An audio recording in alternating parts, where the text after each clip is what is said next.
It's the first time I've thought I'm cheating on my car.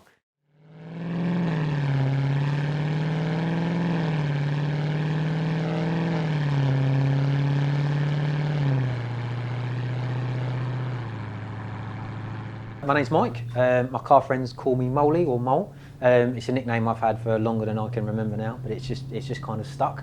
Been into my cars for as long as I can remember. I remember watching Top Gear with my dad regularly, week in, week out. It's just what we did. Sat around the TV, and it's one of my fondest memories as a kid. Just watching Jeremy Clarkson and the guys, back in the old days of BBC Two Top Gear. My dad used to have company cars, and he used to have Astras and stuff, but then he had this 3-litre V6 Senator for a short time, and it got the little digital dash with then the yellow indicators.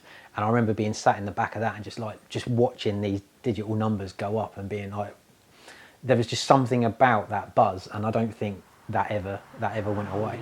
So my first car was a Vauxhall Corsa, a 1.2 8-valve. I think it was called an Arizona. Big black bumpers, horrendous hubcaps. My first year's insurance on that car was £2,001. My second year's insurance was £1,999. Before we get onto the V8s, I think the first car that really stands out for me is my Ibiza Cupra. I think it was 2005, and I told the missus I was not going to buy any more cars. I was done. New Year's resolution, and I think it was the 7th of January I went and bought this, and that was where my money went for a number of years. That ended up stage 2, 240 brake, 3-inch downpipe, front mounted intercooler, uprated turbo. And that was really where performance tuning took over from my sort of Max Powery kind of days with my Saxo that was sort of more cosmetic stuff. And the Cupras became a little bit more about handling and performance. Ended up selling the missus car at the time, giving her that one, and I bought what was probably one of the fastest cars I've owned up until the recent V8s that I've had, and that was the IHI converted Ibiza. So the 20-valve turbo still, but with, I think it was a roller bearing turbo, something like that. But I didn't do the conversion; it was already done. But that was around 350 brake.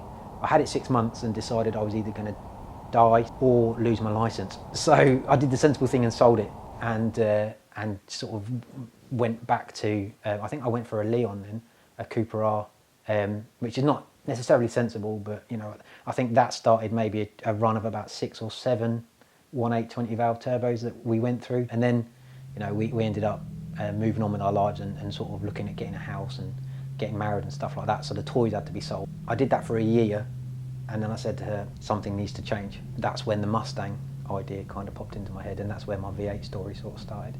The Mustang that I bought, by the time I was sort of finished with it, that was supercharged, and that was doing 12, I think it did 12.8, maybe 12.9.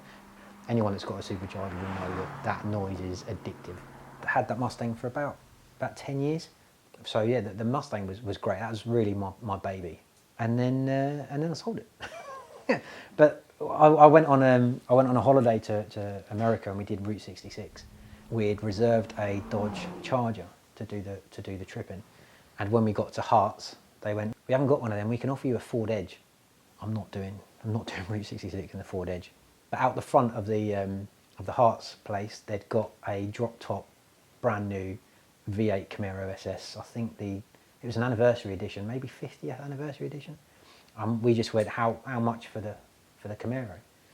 And initially he came back at $6,000, and I was like, nope. And in the end, I think we did pay just over $3,000 to get this. Obviously, between the two of us, it wasn't too bad, but the difference it would make to the trip, we would have regretted not doing it. And it got 300 miles on it. By the time we gave it back, it got 3,700 miles on it. We came back from that trip and we went, quite like them. I put the Mustang up for sale and bought a Camaro SS, and I had that maybe a year or so. But then the way that my life was at the time, and it was a lot of money to have on a car that I wasn't really using too often. And I'd got an Alfa as well at the time, as what we call our dailies. And I just decided if I sold them both, I could get myself a nicer daily, and that would be fine. So I bought myself an Audi A5. It's not a V8. So 7 or 8 months later, I was like, I need something. I used to have a canvas art on the wall, and it was like a rainy shot, and it was a Mustang, it was a Camaro, and it was a Challenger, and I just thought to myself, I want the set. I want the set. I'd had a Mustang, I'd had a Camaro, it had to be a Challenger.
So I start looking through on my phone. There's a company down in Braintree called Dave Boat Rights, and they'd got a blue Challenger.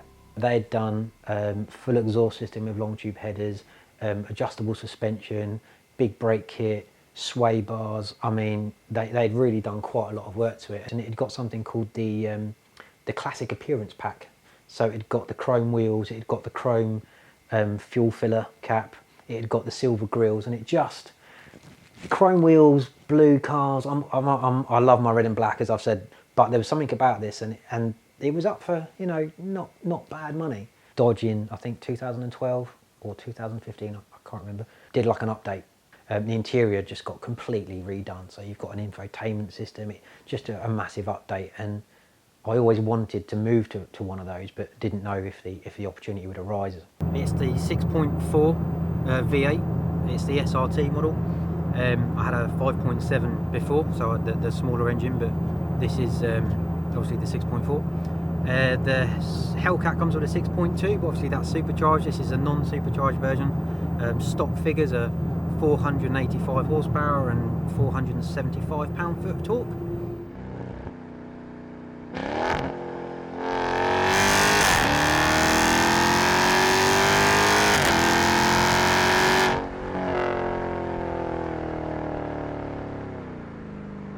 It's got the mid-muffler delete, still passes MOTs and emissions and stuff like that. It's got the butterfly valve update and the cold air, big cold air intake. So it definitely draws in more cold air and it produces more power. Yeah, it came up on the club. A guy put a couple of photos up, and I just instantly loved it. Messaged him and said, if you ever want to sell it and I'm in the right position, I'd be interested. And he said, I've only had it a year, so I'm not looking to move it on or whatever. And then earlier this year, he put some more photos up, and I was like, don't forget about me, you know. I still love it. And I remember I was cleaning the blue Challenger, and he had put some pictures up a couple of days before. And as I'm cleaning the blue one, I'm thinking about the red one, and it's the first time I've thought I'm cheating on my car. You know, and it made me feel really strange. And I'm texting this guy, and I'm like, I can't stop thinking about your car. And I'm thinking, I sound like a weirdo, but it's 100% true. I couldn't stop thinking about it. And he said, actually, we've just moved house, and where we live is more suited to like an F-150 style than a Challenger. Said to him, if I'm going to sell my car, the blue one, it's only to get yours, so I need to be sure. And my car sold in 3 days. So it took from a week of me messaging him saying, don't forget about me, the red one was back on my drive. And yeah, that's where I'm at. And I did 1,000 miles in the first 2 weeks. The red one that I've got now, that's the SRT, so it's the 6.4 litre V8, I think we covered earlier. 485 horsepower, stock, 475 pound-foot. This one's putting out about 505, 510, something like that. It's got the adjustable suspension as such, so it's got the different modes. It's got standard mode, track mode, sports mode, and that adjusts the steering, it adjusts the suspension, it adjusts the gear change. Like, it's got an eco mode, believe it or not. It will shut down 4 cylinders on a cruise, so it can get 34 miles to the gallon. If you were doing 50, 55 mile an hour, stick on cruise control, stick it in eco, it changes the whole car, and it's not as exciting, but if you're on a road trip, you know, it can work. But obviously at the same time you can smack it straight into sport option, and you know, the 8-speed gearbox is insane. But this is the 8-speed ZF gearbox, and it changes gear much quicker than I could. It's got the paddle shift if you wanna enjoy it and have a bit of fun, but at the same time, you know, if you're really trying to get the most out of the car, I'm a believer that it would know when to change gear a lot more than I would. It's got shift lights and things on it, but if you're going for, you know, your best time at the drag race, personally for me, I'm not a seasoned drag racer, so I'll just leave the car to do what it wants to do, use launch control and send it on down the quarter mile and see what she'll do. If I know I'm going to drive it, I get the butterflies. Sometimes I just step back and I'm just, and that's the feeling that I think petrol heads have. Whatever car you've got, whatever you're enthusiastic about, if you look at your car, or if you don't look back at your car, you've bought the wrong car. And every time I get in that car, I smile. If it makes you smile, it's the right thing. And you've got to buy what you like and what you enjoy, and not judge other people, because everyone likes different things. You know, I'm a lover of anyone that's got something they're enthusiastic about, no matter what it is. I've even had a play within legal limits with a Volkswagen Golf Mark IV GTI. I flagged him down and we pulled into a lay-by. You know, I'm sat there with the Mustang, and he's sat there in this silver Mark IV Golf, and I'm not judging anyone at all. But we had such a good conversation, and I was just blown away by his enthusiasm about his car. And to me, that's what makes us like a community.